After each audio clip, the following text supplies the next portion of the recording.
Hello friends, welcome to my YouTube channel GS with Rahul Yadav.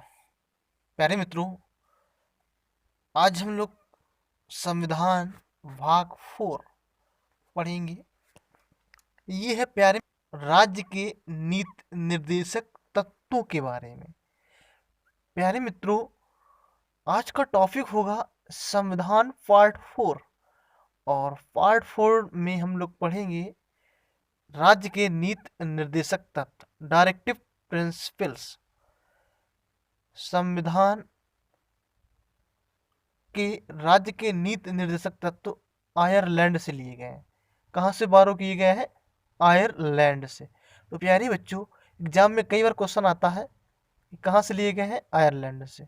और ये गांधी जी की विचारधाराओं से मेल खाते हैं। प्यारे मित्रों, आपसे पूछा जाएगा, बताइए राज्य के नीति निर्देशक तत्व किसकी विचारधाराओं से मेल खाते हैं? तो गांधी जी के।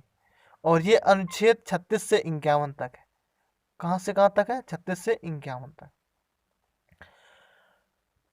प्यारे मित्रों, स्टेट्स में कोई कानून बनता है तो डायरेक्टिव प्रिंसिपल को ध्यान में रखकर कानून बनाया जाता है। राज्य में अगर कोई कानून बनना है तो वो डायरेक्टिव प्रिंसिपल को ध्यान में रखकर बनेगा। और इसका उद्देश्य है लोक कल्याणकारी राज्य की स्थापना करना, समाज में आर्थिक समानता रखना। ठीक है प्यारे मित्रों, आते हैं अनुच्छेद 36, राज्य की परिभाषा दी गई है। और अनुच्छेद 12 में भी हम लोगों ने पढ़ा था राज्य की परिभाषा। आर्टिकल 36 क्या है? राज्य की परिभाषा दी गई है। और आप लोगों ने आते हैं अनुच्छेद 37 में, नीति निर्देशक तत्वों को लागू कराना राज्य का कर्तव्य होगा।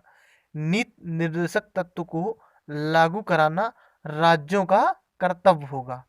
अनुच्छेद 37 क्या है? नीति निर्देशक तत्वों को लागू कराना राज्य का कर्तव्य होगा।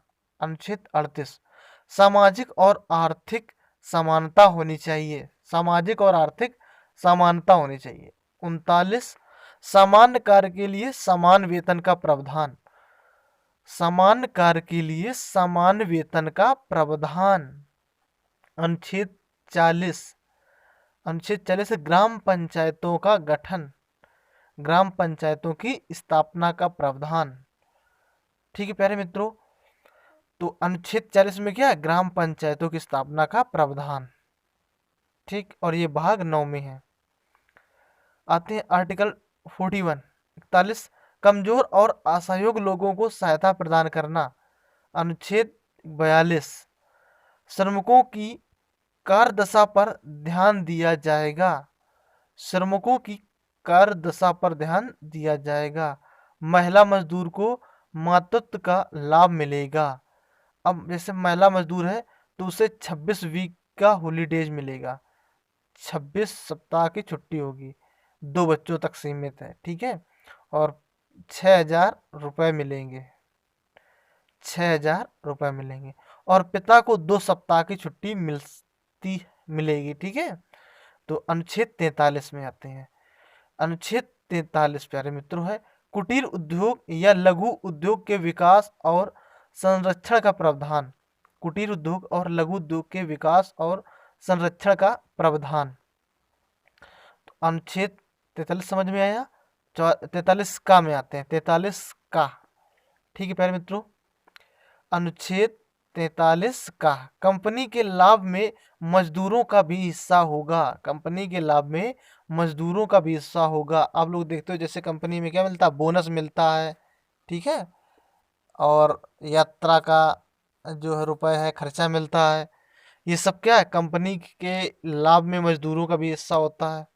ठीक है, फंड मिलता है, तो यही मिलता है। ठीक दोस्तों, अब आते हैं अनुच्छेद 44। तो अनुच्छेद 43 समझ में आया। 43 का, 43 में क्या था?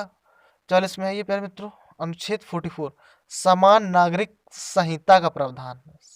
समान नागरिक संहिता का प्रावधान, समान नागरिक संहिता का प्रावधान। अनुच्छेद 45, 45, 6 से 14 वर्ष के बच्चों को निःशुल्क शिक्षा दी जाएगी। 6 से 14 वर्ष तक के बच्चों को निःशुल्क शिक्षा दी जाएगी। अनुच्छेद 46, SC ST की शिक्षा का प्रावधान। अनुच्छेद 46, SC ST की शिक्षा का प्रावधान। ठीक है।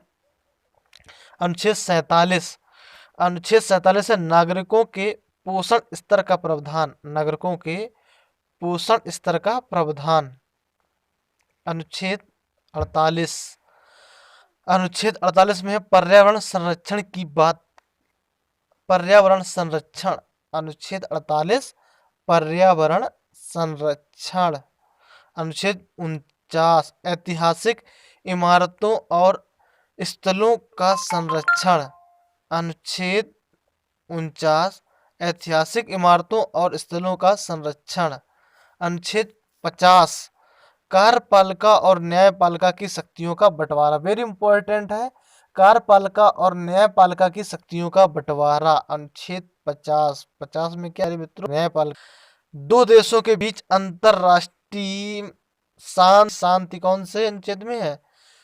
अनुच्छेद 51। दो देशों के बीच राष्ट्रीय का प्रावधान।